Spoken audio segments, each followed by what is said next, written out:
सभी शिक्षकों को नमस्कार। आज के इस सत्र में मैं अपने द्वारा बनाई हुई दूसरी शिक्षण योजना का प्रस्तुतिकरण करने जा रही हूँ। कल हम लोगों ने कक्षा 6 की शिक्षण योजना का देखा था। आज हम कक्षा 7 विज्ञान विषय की अध्याय 9 मृदा अध्याय पर शिक्षण योजना को देखेंगे। ठीक है। अब हम लोग कल हम लोग ने इस पर विस्तृत चर्चा कर ली थी कि जो शिक्षण योजना होगी इन 9 बिंदुओं के अंतर्गत ही बनेगी, 9 मैट्रिक्स में ही बनेगी। तो चलिए हम शुरू करते हैं अवधारणा के क्षेत्र से।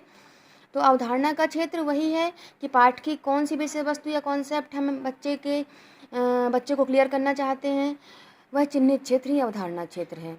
तो मेरी इस पाठ्य योजना में इतने चिन्हित क्षेत्र हैं जो दिख रहे हैं।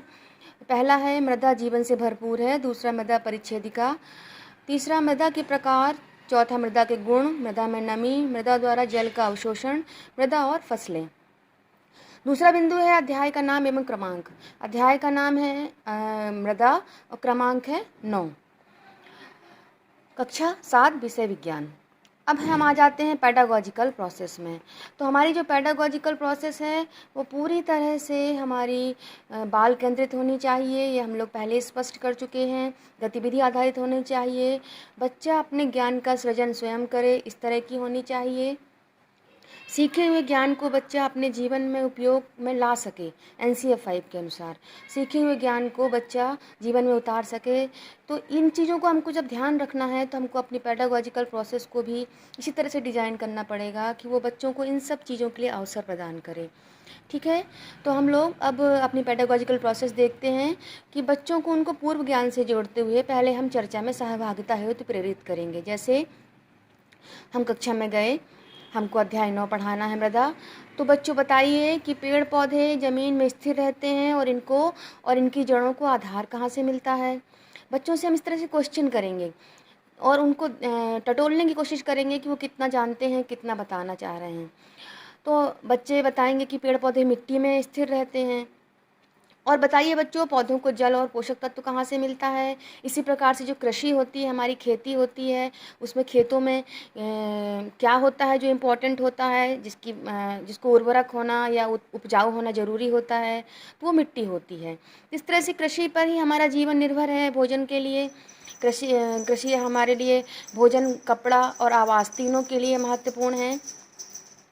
तो इस प्रकार से हम बच्चों को बताएंगे कि मृदा जीवन से भरपूर है। ये हमारी अवधारणा क्षेत्र है ना। तो मृदा में ही अगर मृदा नहीं होगी तो धरती पर हम लोगों के पेड़ पौधे नहीं विकसित होंगे, और पेड़ पौधे नहीं होंगे तो हम लोगों का जीवन कैसे संभव होगा।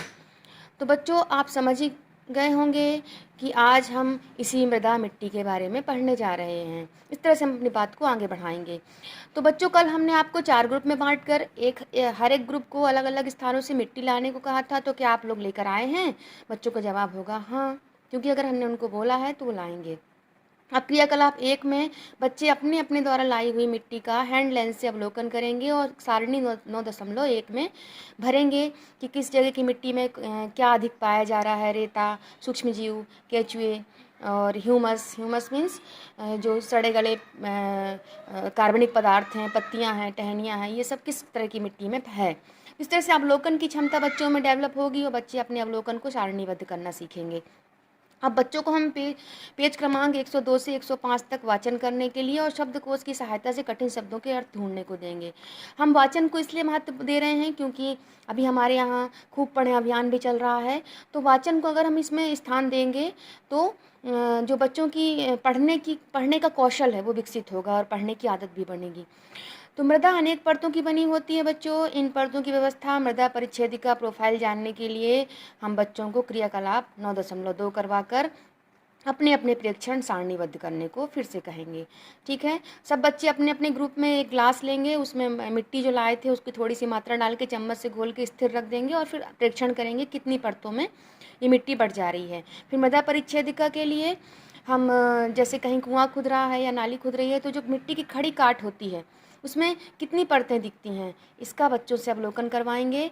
और अब सभी समूह के जो बच्चे हैं उनको मृदा परिच्छेदिका की एक एक संस्तर स्थिति पर प्रस्तुतिकरण करने को देंगे कि आप लोग आएँ और एक एक संस्तर स्थिति पर अपना प्रस्तुतिकरण दें। अब हमारी पेडागोजी में हम आगे बढ़ेंगे तो बालुई, मृण्मय और दुमटी मिट्टी, इनके नमूने हम ले जाएंगे और बच्चों को इन मिट्टियों का अवलोकन करने के लिए एक एक ग्रुप में दे देंगे। अब बच्चों को अवलोकन करने के बाद इन मिट्टियों की विशेषता बताने को कहेंगे। बच्चे अपने अपने स्तर पर विशेषता बताएंगे कि बालुई में बालू ज़्यादा है, मृण्मय में बारीक कण ज़्यादा हैं, दुमटी में दोनों की मात्रा बराबर है। अगर इस तरह के उत्तर आ रहे हैं तो ठीक है, नहीं तो फिर हम अंत में स्वयं इन अलग अलग मिट्टियों पर विस्तार से चर्चा करके पुनर्वलन करेंगे। अब तीनों प्रकार की मिट्टी के नमूने बच्चों को देकर क्रियाकलाप 9.3 करवाकर उनके प्रेक्षण सारणीबद्ध करने को हम बच्चों को फिर से देंगे।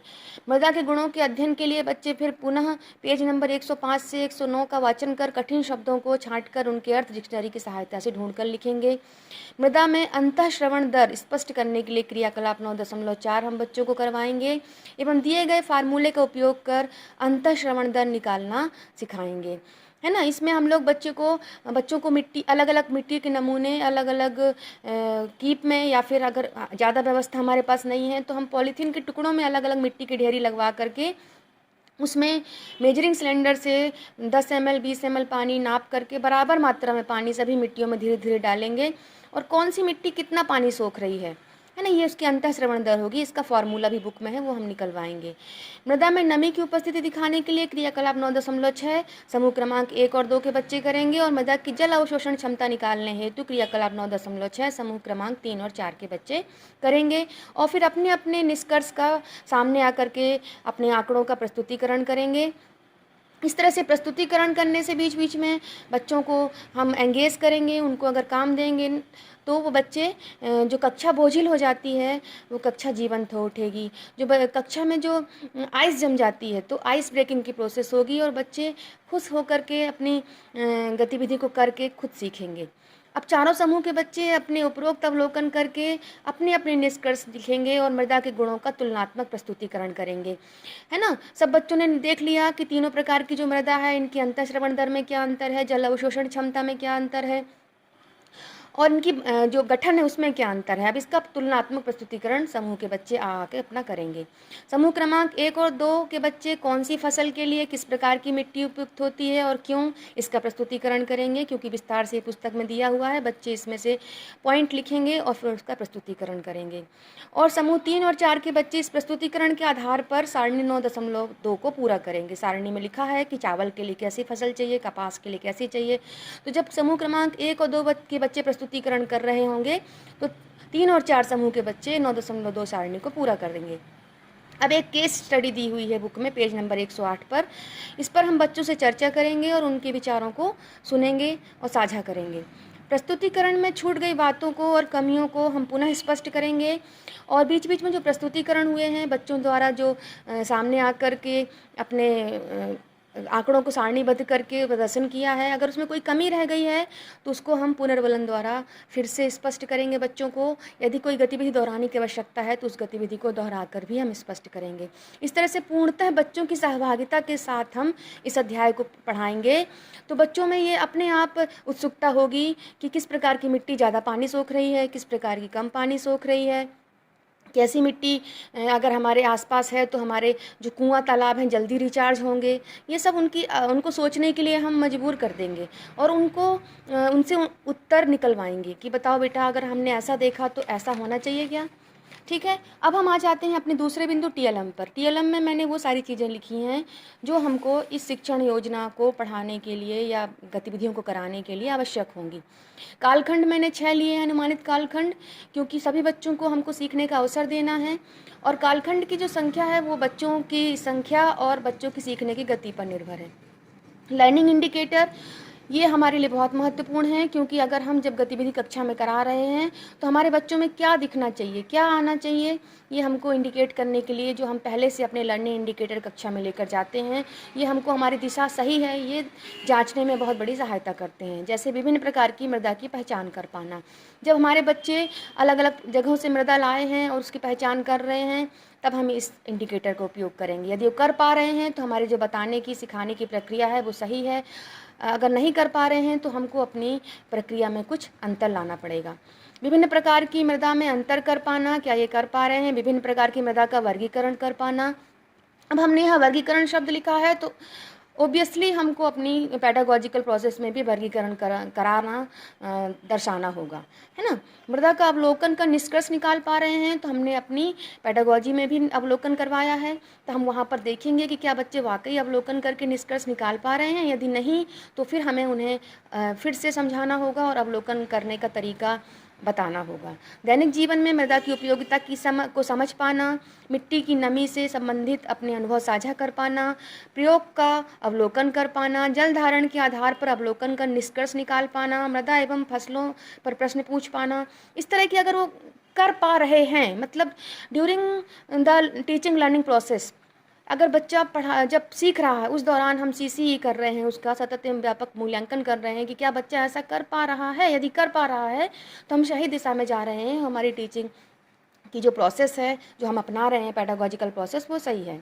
अब हम जो भी प्रक्रियाएं हमने कराई हैं वो बच्चे की कितनी समझ में आई, ये पता करने के लिए हमने मूल्यांकन हेतु कुछ प्रश्न बनाए हैं।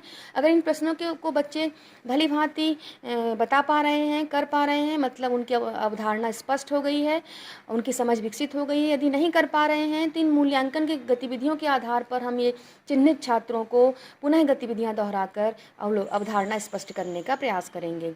आओ करके सीखें, घर में खेल खेल में, इसमें जो पुस्तक के पाठ के पीछे परियोजना कार्य दिया होता है वो बच्चों को हम घर से कर लाने को देंगे, ताकि उनकी खुद करके देखने की जो क्षमता है वो विकसित होगी। और बच्चे जब स्वयं करके देखते हैं तो ज्ञान स्थायी होता है और उनको आनंद भी आता है।